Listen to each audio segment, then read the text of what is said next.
kind of early for you over there? It is, yeah, but I've got some coffee. It's okay. You're over in Vegas.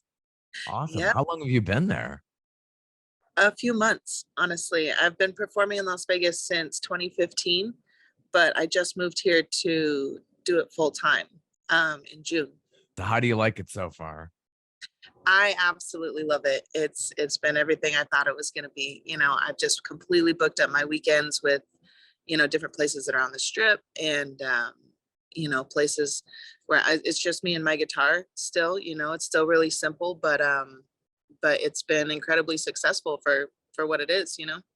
How awesome is that though? It's just you and the guitar. You don't have to deal with all this gear, deal with the band, moving a van around from venue to It can venue. be a lot of gear, and honestly, I'm trying to add more gear all the time, but but yeah, what's difficult is just maybe I don't play well with others, but it's hard for me to like collaborate with other people a lot of the time because I want to be so in control of the music, of the lyrics, of everything. And if it's not up to where I want it to be, maybe I'm not very nice about it, I guess. But I've been through a few different bands and we performed together and it was fun and everything. But ultimately, it looks like it's pretty much just going to be me solo.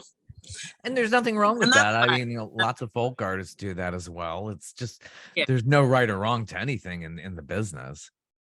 Yeah. I mean, every iteration of the Lisa Mac band that I've had, we had good experiences. It was great. It's just, um, ultimately artists really want to be their own thing in their own entity. And it can be hard to put all of that together in one place under one name. Yeah, I could totally understand why bands, can last only a certain amount of time. There's got to be a real nuanced way of keeping that going. You're dealing with huge egos and everybody fighting probably Yeah. over every note and line. Yeah. So as a solo artist, it's going to come down to me just hiring people for individual roles, for recording or whatever it is that we're doing so that I can really be the creative director and have full control over it all. Cause I'm a bit of a control freak, honestly. I'm not going to Yeah. lie. Yeah. I mean, it's good to step out of that and admit that and say, this is how it's gonna be. Just understand that. So Just don't part call of the me job. a Yeah. I'm not really a diva. It's just this is the way it is. You just Yeah. want the best takes out of everything that you're doing. So and I'm sure it's that way in the recording process as well, because you could always go back, Mhm. you could edit, you could do as many takes as you want. Yep. Yeah. You can do a lot in the studio to really fix things up when you've messed it up. But if you start with a really good performance and a good energy with it, then it's going to be way better, than if you have to use tricks and magic to get it where it was. And the last couple of songs that I recorded, it was maybe a little bit like that, where the the studio did a lot to fix a few parts that were not quite right. But I think going forward, I'm gonna be taking a lot more control over that too. Basically, I had paid a producer to get their input and everything, and they are a Grammy award-winning producer at this point, which is amazing. Um, but the more time that goes on, the more I'm just like, I could do everything. I can just do it myself. I know that's how it is. I do a lot of video work, so it's like that. It's so much harder having somebody behind you saying, "Hey, can you move this over here? Can you do this? Can you tweak this over there?" It's like this could be a real solo project, and we could get it done probably better and quicker that way. That's probably that way in that production process and music. Yeah. Well, what I signed up for on my last two songs was a really polished studio sound, and that's, what we got. But what I think my music is more of a live sound. And so going Mm. forward, that's probably really what I'm going to be going for, is that live performance sound where the band is all together, and like, it's just a different energy to it, Hmm. and I. So where can we see you in Vegas? You're at the Mirage, Mandalay Bay, other places where you're around town there. Yeah, I get to go to the Mirage in Mandalay Bay quite a lot, which is great. I love it there. Tonight, I'm playing at the Suncoast, the 9090 bar in the Suncoast. Tomorrow is the Square Bar, which is a really cool 70s like retro spot. on Karen Avenue. And then Sunday is the parlor at the Mirage, which is a really nice upscale spot. I think it's a cigar bar actually, but yeah, it's really cool in there. I like the Mirage. Yeah, must be a melange of odors in the cigar bar. I'm sure it's probably got that retro feel to it. It is. It's kind of like a swanky 60s look to it. And it feels really secluded and small, even though it's in the middle of this big casino and kind of in the middle of the floor. They do a really good job of making it feel like it's a little hideaway in the middle of all of it. So I highly recommend the parlor at the Mirage. It's pretty cool. Great, yeah. So go to Vegas, you get a really good show there. So how did this all start for you growing up? When did you start getting into singing and guitar? How did that all start? Well, I must have been 3 or 4 when The Little Mermaid came out, and I just never stopped singing. I just always was trying to sing those sounds. And then as I grew up, I had a lot of brothers and sisters, and my parents that would play, old rock music, old Motown, like just everything, old blues music like BB King. And I would hear this when I was really, really little, and I just was fascinated by it. I always wanted to learn how to play the blues piano. All my older brothers and sisters got piano lessons and they told me I was too young. And so I just went at it really hard and I was like, I'm going to learn. I'm going to learn this Muddy Waters 16 bar blues. I'm going to learn all of it. And, I just never stopped. At a certain point, I think I was 17 when I picked up the guitar and was like, this is how I can get out in front of people and perform. I just have to play the guitar. I have to learn how to do it. And so yeah, I just really always knew that this is what I was supposed to do. I got other jobs that were really great jobs, could have been great careers, but it just wasn't the right thing. And I just always knew that. I always felt that this is the only thing I could really do is just make music. And then once I started writing songs, it just felt like it got easier and easier to write songs to where now I've got a whole stack of songs. And the hard part is getting it recorded to the level that I want it and, the release plan and all of that while still performing live every single weekend and staying booked up. It can be a lot to think about, but I feel very grateful that I've been able to make it work this long. So when you were really young, did you pick up the guitar and piano? Did you like start doodling around with it when nobody was looking? When it's like, I'm gonna just Yeah, do this. I kind of remember being as a kid and having older siblings and them saying, nah, you can't do this. But when nobody's looking, I'm gonna go ahead and do this. absolutely. I was always trying to get on the piano and sometimes I'd have to, oh, sorry, it's probably pretty loud. Buzzing, those planes buzzing over you in Yeah. Vegas. Oh gosh. I'm in a So flight path too. sometimes there would be competition for the piano because my older sister Darcy, she was more advanced than I was. She's the one who got the lessons, but I would just read the books and I would Yeah. pester her with questions about what these musical terms meant, and I would read the musical dictionary that we had.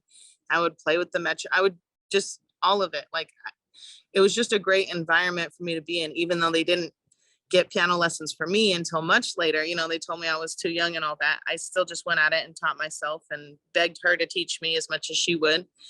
And when it came to guitar, eventually I did get piano lessons. I did get voice lessons when I was 6, started voice lessons when I was like 11. I started piano lessons. And then in middle school, took guitar classes. Also just pestered my older sister to let me use her guitar and teach me bar chords and other things that they hadn't taught me in class. And then, just using the internet and teaching myself, I just kept going and learning about music theory. I took some classes in college about sight singing and ear training and 14th century counterpoint composition that they would use for like hymns and stuff. I mean, I've gone through a lot of education, but the most that I've learned was after I started teaching. I started teaching guitar, piano, and voice. And as a teacher, just doing more research and reading about more voice training and things that I had never learned before about like stamina for your voice and how to not damage your voice long term all day, every day. So I've just learned so much because I just have always tried to do more for my students, and keep learning how to not damage myself so I can keep performing for 6 hours at a time, 2 shows a day sometimes. Yeah, so What do you have It's to been do though years, yeah, what do you years have to that's do led to up to save how your much I voice? know. Yeah, that's so cool. I mean, yeah, honestly, that's not to give away any strict secrets or anything like that, but what do you have to do, and what's a technique you have to do to save your voice? Um, the most important thing is when you go to your high notes, you blow out less air. So a lot of people feel like they have to Hmm. push harder to get to a high note, but what you have to do is relax, let it go quieter, and that can be a huge component to being in control of your voice and uh not having Hmm. any damage, like where your voice goes out at the end of your show and it feels like your voice is gone. It's really interesting. Yeah. So how busy are you with giving lessons, and is it 50-50 giving lessons and performing, or I had to give up teaching lessons because the shows got to be taking over all of that time. yeah, So yeah, I'm sure. I loved teaching. I did it for many, many years, but at this point, just full-time performing and then recording in the extra time if I have any. Nice. Yeah. You're all over YouTube. Got a lot of soulful music out there. It's just do you have a favorite there? Your songs, your original compositions, those are your babies. So do you have a favorite one out of them? They are my babies. You're completely right. I just played yesterday. I played a song called Different Kind on a bass six on a different kind of guitar that's somewhere between a regular guitar and a bass. Are you still with me? Yeah, yeah. We're cool. All right. Okay, Yeah. so yeah, I think I'm gonna play that one tonight. I think I'm gonna play the bass guitar tonight at the show. And it's really cool Mm. because it puts everything in a different key. And so I put a recording out yesterday on Instagram and Facebook. I don't think I put it on YouTube yet, but I'll go put it on there. Where I'm playing different kind with this different kind of guitar, and it sounds very different. It makes me sing it entirely different, and that's definitely one of my favorite songs that I've written because I feel like it was really inspired, and then it's because it all came to me at once. It was like I was driving the car, and I felt like I was just hearing it in my head, but like it was on the radio playing. I was just hearing the song playing, and I had to pull the car over and try to like write it down and like record a voice memo and try to get it down of what that song was going to be. And it never really changed. I never improved upon it. It is what it is. And it all just came right at once, just bam. And I feel like it's a message that a lot of people really need to hear, that they deserve to be loved, basically, that they even deserve to try and do something that seems scary. Like it was after a really bad breakup and you're deciding to try and let someone love you, and Mm. it's terrifying. So yeah, that's what that song is. Yeah, all those tragic events can turn into positive things like a great song. Unfortunately, you have to live through that, but gosh, so many artists have Every- done that. So it sounds like it's working. yeah, that's the human experience. That's what all of Yeah. these songs that really resonate with people are about. It's just like that experience that everybody goes through, and it is shitty, Yeah. but that's life. That's your life. It really is. You pour it and you're channeling those bad things and some anger and things like that into your work, and it makes for more powerful songs. Unfortunately, you go through that, but that is feels like you got a lot of Tracy Chapman vibe. Was she a huge influence? Thank you. I appreciate that. She is, of course, a huge influence. She's incredible. The very first open mic that I did that Give Me One Reason song. And it's been maybe the number one song that people have requested from me over the years. That's great. Still do. Every show, somebody will Remember say when she it. first came out with that, it was just like I never heard anything like this. What an original. So I could see that being a huge inspiration. Yeah, for sure. And what's crazy is that's really not my favorite song of hers either. She's got these songs about revolution and about, some really Mm. big topics that the music is incredible. Her voice is incredible. Um, there's one called, I don't know if it's called Forgiveness or it's called I'm Sorry. Incredible song. Yeah.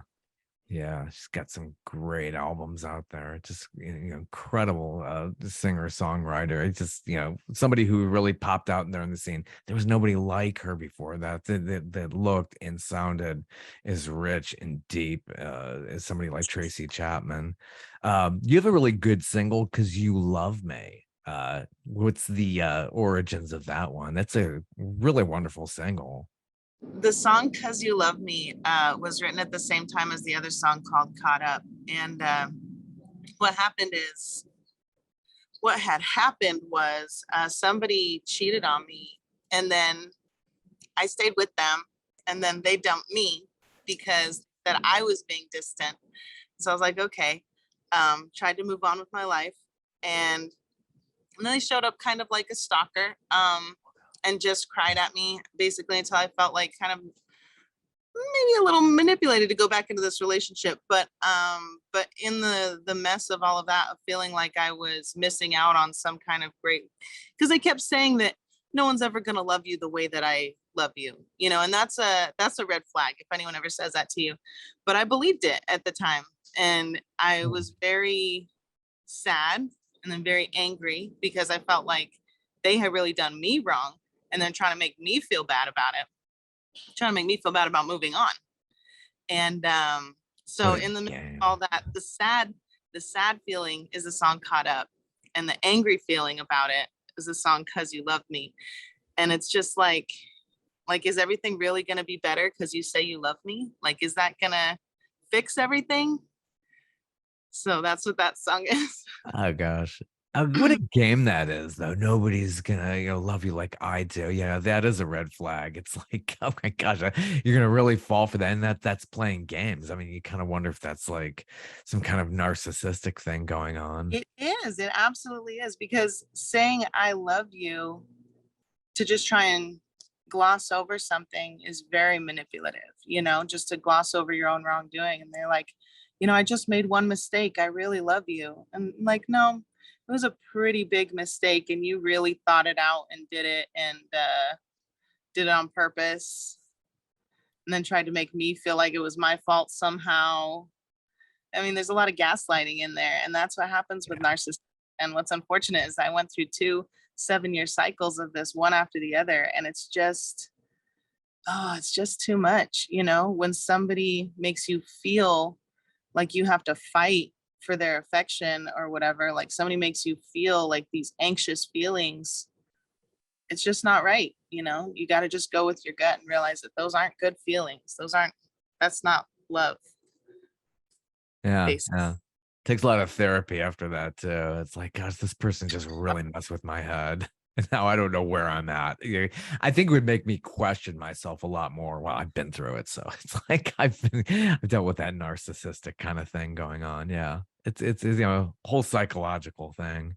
Yeah, you really got to try and spot it, come at you in Mm. weird. These people seem really nice. They seem like they want to help you. They seem like they do love you for a minute, and then it's like, oh, you cheated on me. What? Because you had a bad toothache? Because you were in pain? Like, I don't do that when I'm in pain. Yeah. I um It takes a lot to go cheating. I mean, it's not like, you just, snap and you slip into doing that. It takes a lot, takes some effort there. So there's a lot of process, there's a lot of steps to that. So it's like, oh, I just couldn't help myself. I mean, the reasons are just probably, quite comical in a way too. the reason was very comical. That's why I shared that with you. You I've never gotta be shared kidding that. me. Yeah. Oh gosh. But you gotta find that strength and that power to channel that as well. Yeah, You have a great song called Picnic. I think I came across that, I believe, on YouTube. Kind of poppy-ish and pretty catchy. yeah. I actually filmed the music video for Picnic, and that was a really great time. Actually, we just spent a few hours in Central Park in New York and made a music video for that. But it's because I'd written all of these sad love songs, like these angry breakup songs and things like that, for this album. And I was gonna call it "Losing Game," like Amy Winehouse song. Um, Mm. I don't know, maybe she covered that song "Losing Game." Love is a losing game. But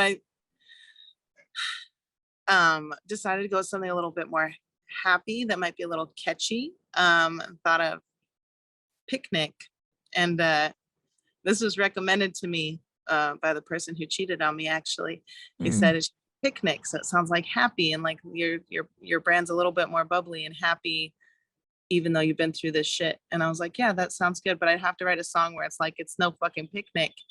And I laughed, and then I wrote the song in like 5 minutes. So it all just came from that, where I was just laughing to myself, and it had a lot of f bombs in it when I first wrote it. So it's no fucking picnic the whole way through. And I was like, they're not gonna play that on the radio. We got to tone it down. But You got your explicit kids like that. version, which would probably do great on YouTube. Obviously, it seems Yeah. like it would be doing well there. And yeah, I think you got to make a version to clean it up too if you want Hmm. somebody to play that. I'm sure. Good Yeah. video. Oh, Shedrick Pelt did the tell me video. they like the song. So I'm glad that we did that. Yeah. Yeah, yeah. So is it somebody named Shedrick Pelt who did the Yeah. video and work with that? Yeah. Yeah. He is an incredible photographer, cinematographer. He edited the video. He, had the creative direction for what happened in the video. It was great. He is incredible, and you can see his work, I think, on display in Washington D.C. He's got a book out, so yes, definitely check out Shedrick Pelt. He's amazing. Mm, did a really, really good job. Kind of has like a reggae-ish backbeat to it to that single. It's Mhm. do you have a little bit of influence from that as well? Bob Marley type. Oh, yeah, I've always loved reggae music. Absolutely. If there's one song that I would say is one of my favorite songs of all time, it's a Bob Marley song called Sun is Shining. Mm, And I guess you could maybe hear some of that song in in this one. That song's maybe in more of a minor key. My song's maybe a little bit more of a major key, but a little bit of a similarity there. mm, yeah, great song. I mean, and your YouTube channel, how can we find that? Is that just do a Google search for you? Yeah, if you look for Lisa Mac Picnic, you will be able to find it on any streaming service that you look at. Yeah, and a lot of and you have people recording your shows and stuff like that. So how did you do through the pandemic? As far as like, Mm. did you do those live concerts, FaceTiming and all of that? I was hired for a few live private Zoom parties, which was really fun. Um, but I did a lot of online lessons. Honestly, that's what really helped me out, is doing online lessons. And it was a lot harder. It's not the same as being in the same room with somebody, especially when they're little kids. It could be really difficult, but yeah, we did the best we could and Yeah. just kept pushing. Some of the places in St. George still allowed me to do concerts, even when everybody had to wear masks and everything was, shut down. They told me I couldn't publicize, like I couldn't really try to get more people to come to the show, but that I could do the show. So I was able to release a song and still do a release event, even though, we couldn't really do much. Yeah, yeah, you had to find a way to survive in that environment. Yeah. It was a tough space for a lot of artists. Yes, absolutely.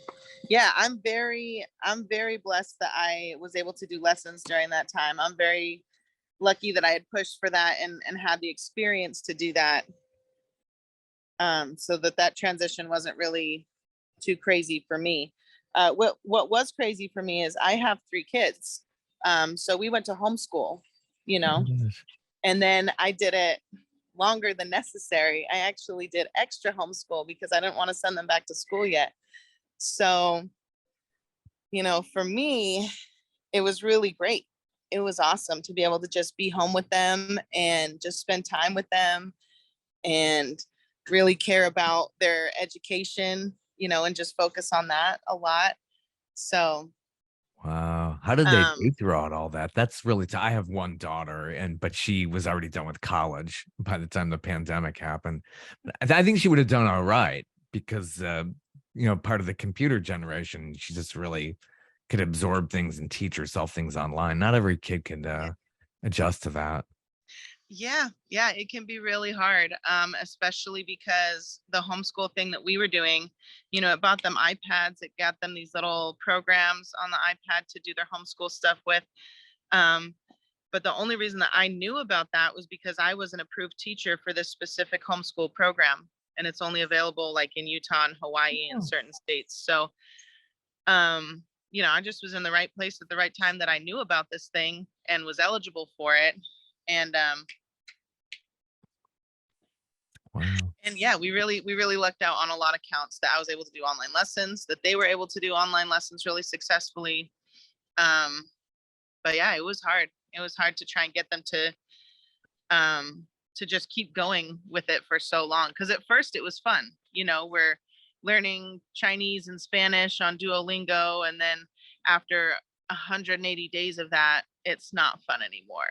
Like you got to Yeah, spice really. it up and do something different. Nori, stop.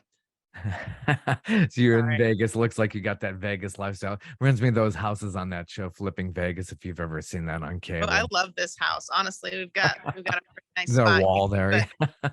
but the dog's trying to dig up the everything. So And you don't have much of a yard. You have to zero escape pretty much. I mean, there's no such thing as like yeah, watering a full lawn or anything like that. yeah. We have fruit trees, which is honestly pretty luxurious out here with all the rock landscaping. So, but yeah, there's Yeah. no grass. There's no grass. That's neat. Oh, yeah. Yeah, you got to conserve water out there. Definitely. It's hard everywhere now. That's for sure. We can go into droughts here. I'm in Atlanta. So we've had some scares of not having enough water as well. Yeah. Definitely. So how old are your kids now? I have twins that are 8 and my oldest is 12. Yeah. It's a lot of work. They're definitely in the thick of school and growing up there. Now, where were you before Vegas? Were you all living? Before this, we are living in St. George, Utah. And at that time, I had a stepson living with me who was also 8. So it was like we had triplets during the homeschool, Full 2 years house. of homeschool. And it was intense. Yeah. Oh my gosh. Busy, busy. Wow. That must be incredible. And then, yes, how was it just moving everybody to Vegas? How were they Oh, just so feeling? much work. Just so much work. Yeah. But it really was it really couldn't have happened any other way. There's just only I've had just a ton of love and support from my family and my fans and my friends and everything coming out to Las Vegas, and I couldn't have done it without all of them. Because That's important. Yeah. yeah, I mean, it was a lot of work for me on my own, but I definitely wouldn't have been able to do it on my own. Oh, yeah. I'm very, very grateful to be here. It took a lot of years, a lot of work, but we're here, and it's happening. It's all happening. Totally takes that village. It does. It's just you can't do everything all on your own. It's that's a lot to juggle. I totally hats off to all the things that you're doing and creating. It's just incredible. How Yeah. long have you been recording now? Like actually putting songs and recording now? Um, I recorded a jazz album for myself on a computer by myself when I was, let's see, that was 2007. Hmm. It was when I first got my first equipment and started recording. And within the next few years, I'd worked with some people in a studio, but for their music that they didn't have a strong release plan for. My first official release that's out there now was 2016. That's Picnic. And that was recorded in a studio here in Las Vegas called Naked City Audio, which was a very interesting experience. And yeah, so I think 2016 is like my official start, like professionally recording. Because that studio was pretty major compared to what I had used before that.